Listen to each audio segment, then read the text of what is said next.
Bonjour à tous et à toutes. Merci, Jean-Patrick, Patrice et toutes les personnes et l'université, j'ai bien compris son implication très forte pour l'organisation de ces journées, donc autour de l'alimentation, le goût et la santé. Alors, je crois que chacun d'entre nous ici, on est quand même assez conscient du lien entre climat et alimentation, ne serait-ce que à travers la production agricole et dans une région comme la vôtre, la production viticole.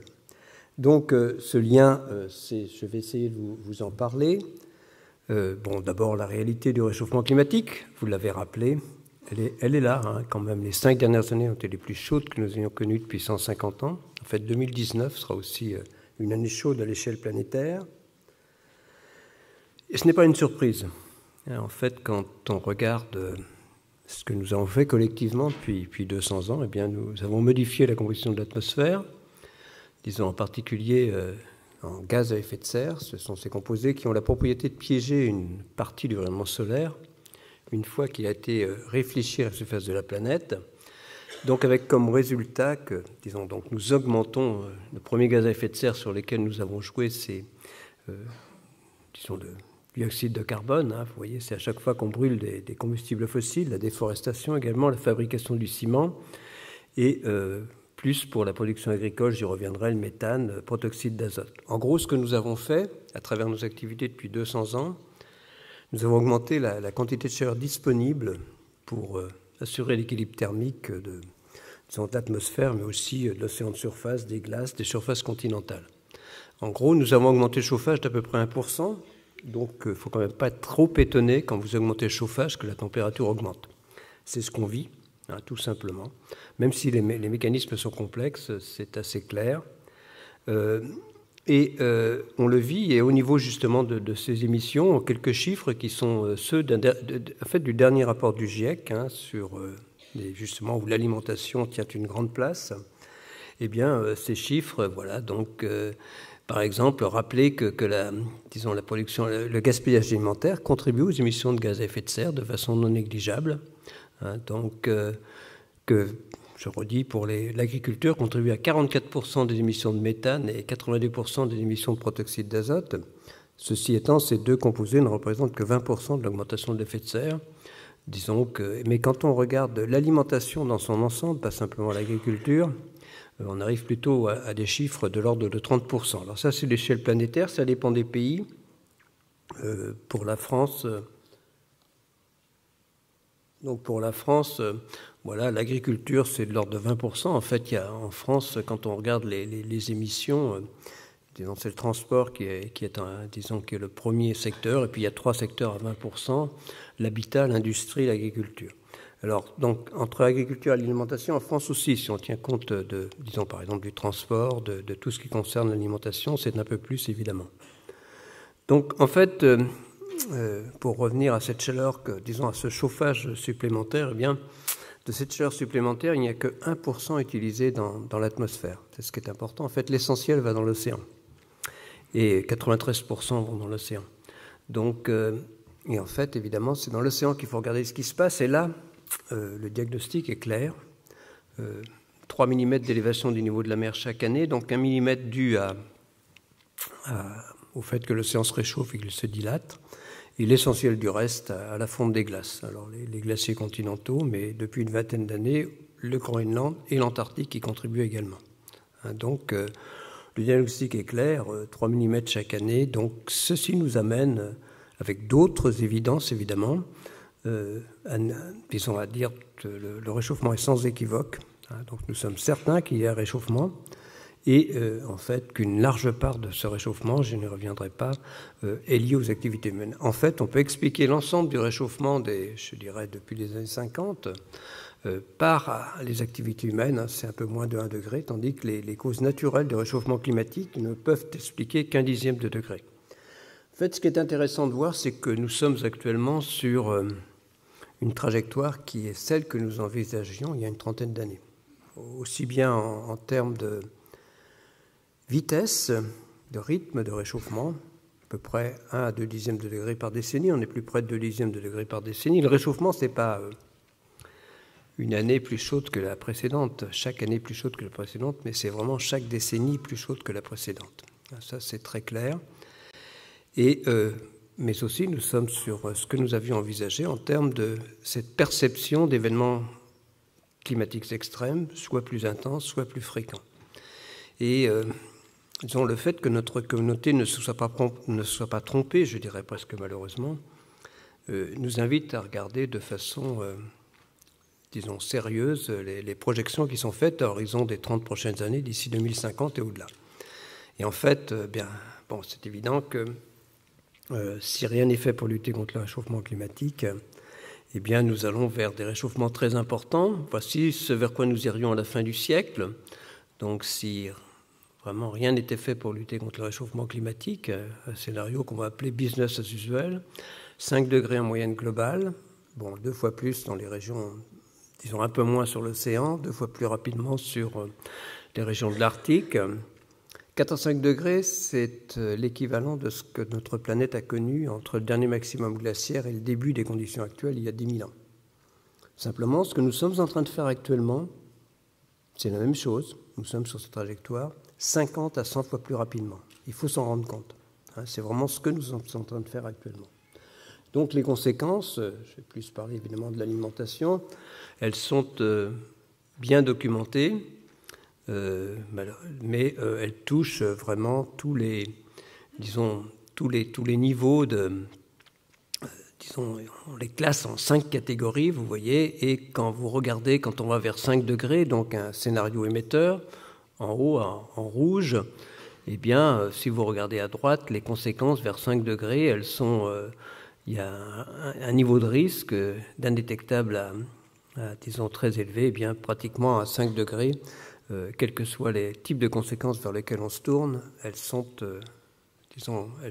ces conséquences sont les impacts sont très élevés. C'est vrai pour l'acidification de l'océan. En fait, on émet une quarantaine de milliards de tonnes de CO2 chaque année. Il y a à peu près un bon quart qui va dans l'océan. C'est bien pour nous, mais c'est au dépend de l'océan qui s'acidifie. En fait, l'océan est 30% plus acide qu'il n'était au début du siècle dernier.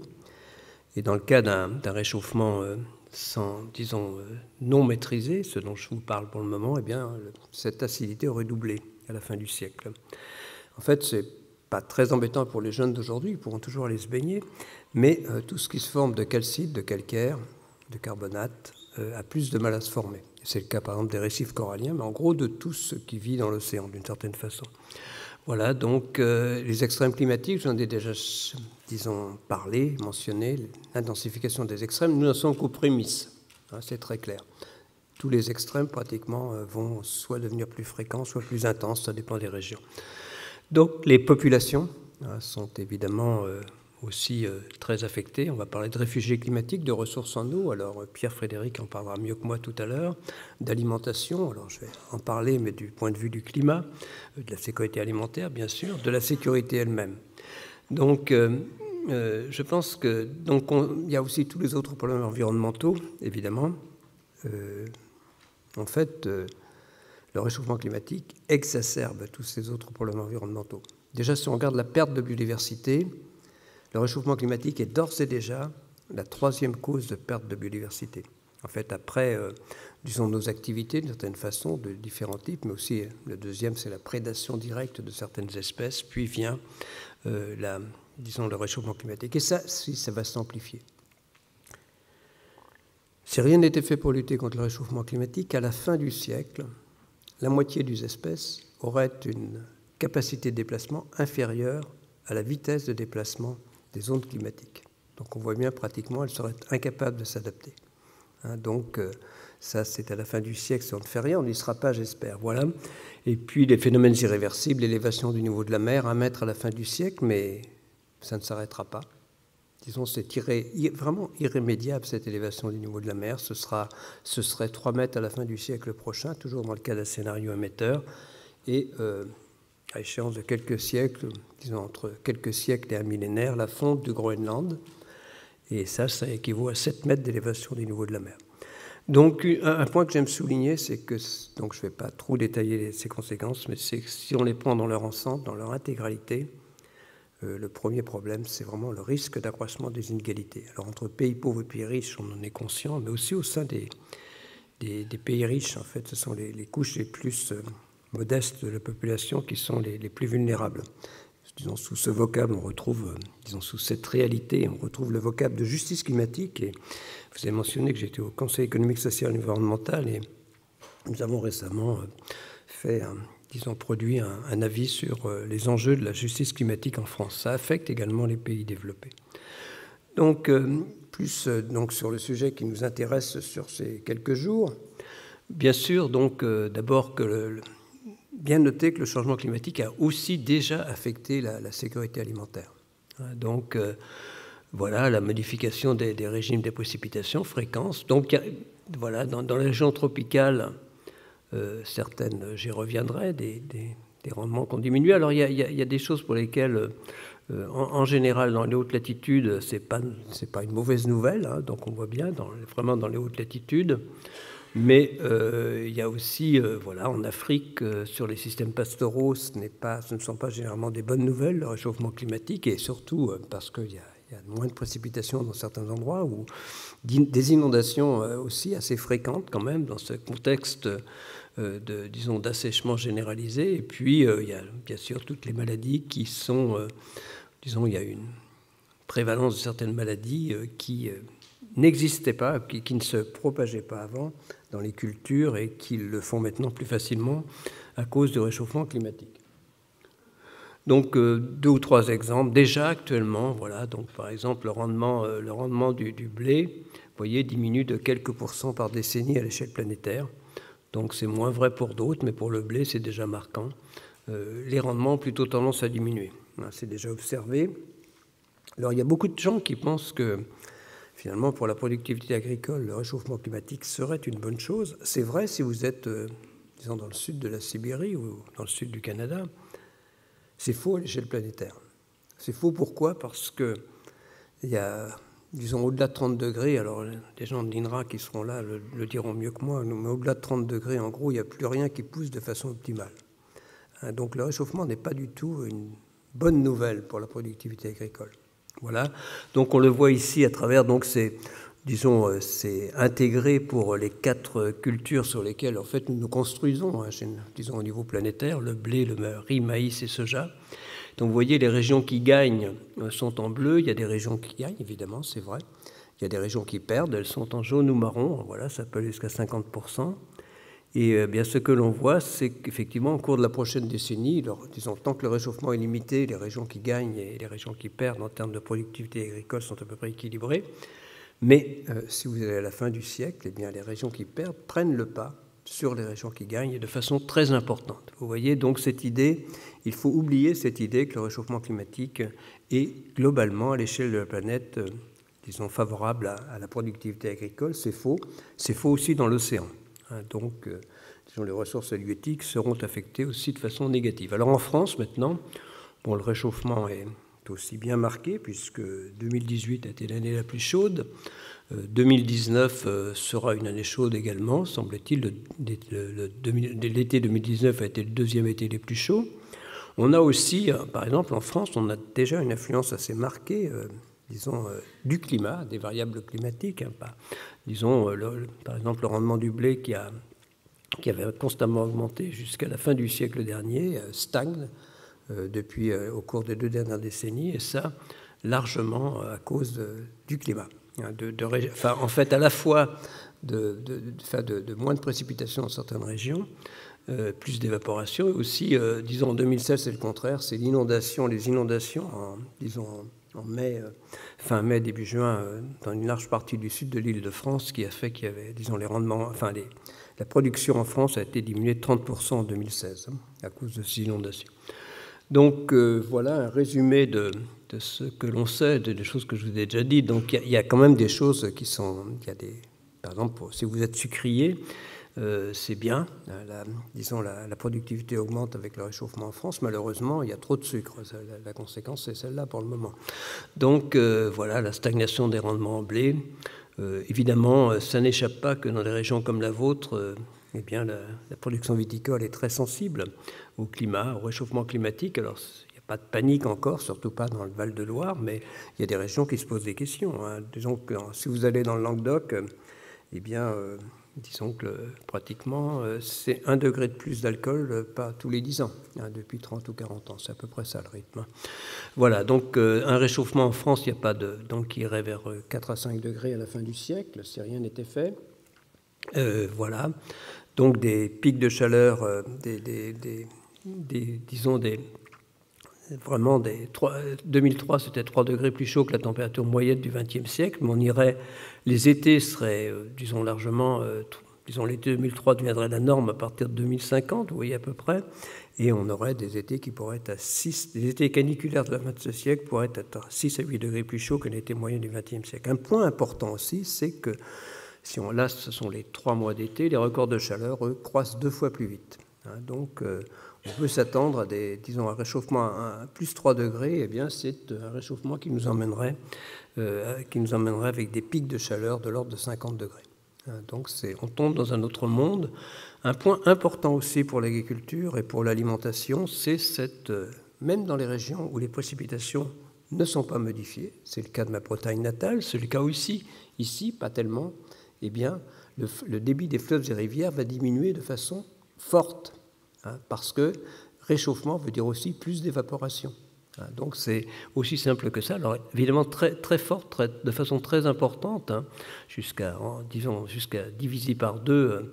Donc vous voyez dans le sud-ouest, mais même, disons, dans le bassin, disons le bassin Seine-Normandie est aussi relativement affecté. Bon, un peu moins en Bretagne, mais même dans ces régions, c'est quand même des diminutions des flux, du débit des rivières. Donc bien sûr, pour vous, la Loire, de 10-20%, c'est loin d'être négligeable. Alors donc, je vais terminer dans les 20 minutes qui me sont imparties. Hein. Donc ça veut dire aussi, doit être au cœur de ces problèmes d'alimentation, bien sûr, l'adaptation. Le réchauffement climatique est inéluctable. Il est joué au cours des 10-20 prochaines années. Donc, il sera probablement... En France, on est actuellement sur un rythme de 3/10 de degré et on peut penser qu'à l'horizon 2050, on aura pris dans notre pays pas loin de 1 degré. Ça dépend où on sera, mais ce sera de l'ordre de grandeur. C'est loin d'être négligeable. Par exemple, si vous êtes viticulteur, il y en a peut-être ici... Les gens savent qu'un degré de plus, c'est quelque chose d'important. Il faut s'adapter. Donc voilà, donc il y a des beaux programmes d'adaptation. Hein. Par exemple, pour la vigne, disons, la profession viticole est très sensible à ce problème de réchauffement climatique. Ils travaillent, s'y préparent. Voilà, mais c'est vrai pour la vigne, c'est vrai pour les producteurs de lait. Hein, voilà aussi. Alors, bien sûr, il faut absolument que le monde agricole s'adapte à ce réchauffement climatique, qu'il prenne compte de la diminution des ressources en eau qui sera là. Hein, donc ça pose des questions, mais elle sera là. Voilà donc, c'est un objectif qui est vraiment d'aider la production laitière à faire face à ces changements. Hein. On a vu là, il y a eu des régions où ça a été un peu la panique cet été pour, disons, le fourrage. Hein. Donc on voit bien que c'est difficile. Voilà, alors qu'est-ce qu'on pourrait faire? L'alimentation maintenant, elle se doit de participer à la lutte contre le réchauffement, alors s'adapter, contribuer à la lutte contre le réchauffement climatique. Donc voilà, l'agriculture, donc je reprends le chiffre, hein, on est à 50 milliards d'équivalents CO2, 42 milliards de tonnes de CO2, plus 10 milliards d'équivalents CO2 pour le méthane et le protoxyde d'azote. Voilà, on pourrait gagner sur l'agriculture, les pratiques agricoles elles-mêmes, jusqu'à 10 milliards chaque année, hein, mais entre rien et 10 milliards. Le deuxième volet, c'est les pertes et les gaspillages alimentaires. Là aussi, j'y reviendrai pour terminer. Et puis, le changement d'alimentation. Alors, dans chaque cas, vous voyez, donc, si on fait rien, c'est pas grand-chose. Il y a un vrai potentiel, hein, sur ces 3 volets.